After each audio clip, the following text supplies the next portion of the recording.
क्या हरियाणा के पहलवानों को बर्दाश्त नहीं है? कुश्ती महासंघ में यूपी का अध्यक्ष या जीजा साली के आरोप सच्चे हैं? एक गलती नहीं करते तो देश भर के पहलवान आते साथ अब आरोपी ब्रजभूषण भी कहने लगे ये धरना सियासी है।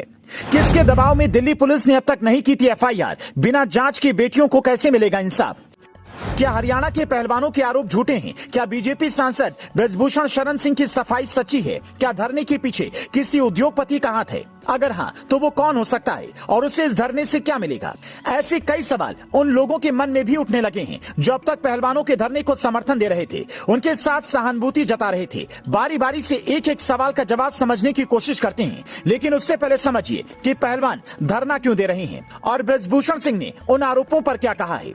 18 जनवरी 2023 को विनेश फोगाट, बजरंग पुनिया और साक्षी मलिक समेत कई पहलवान जंतर मंतर पहुंचे। कुश्ती महासंघ के अध्यक्ष और बीजेपी सांसद ब्रजभूषण सिंह पर यौन शोषण के गंभीर आरोप लगाए। विनेश फोगाट ने रोते हुए कहा, ब्रजभूषण सिंह और कोच नेशनल कैंप में महिला रेसलर से गलत काम करते हैं।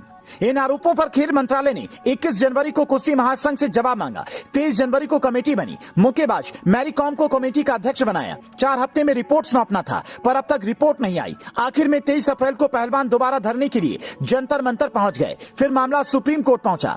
28 अप्रैल को सुप्रीम कोर्ट में सॉलिसिटर जनरल तुषार मेहता ने कहा कि दिल्ली पुलिस एफआईआर करेगी। फिर एफआईआर हुई। एफआईआर के बाद अब ब्रजभूषण शरण सिंह मीडिया के सामने आए और कहा कि सारे आरोप झूठे और बेबुनियाद हैं। ये बात कितनी सच्ची है ये तो जांच के बाद पता चलेगा, लेकिन धरने में कई नेता पहुंचे तो सवाल उठने लगे। प्रियंका गांधी से लेकर भूपेंद्र हुड्डा और सत्यपाल मलिक तक जंतर मंतर पहुंचे।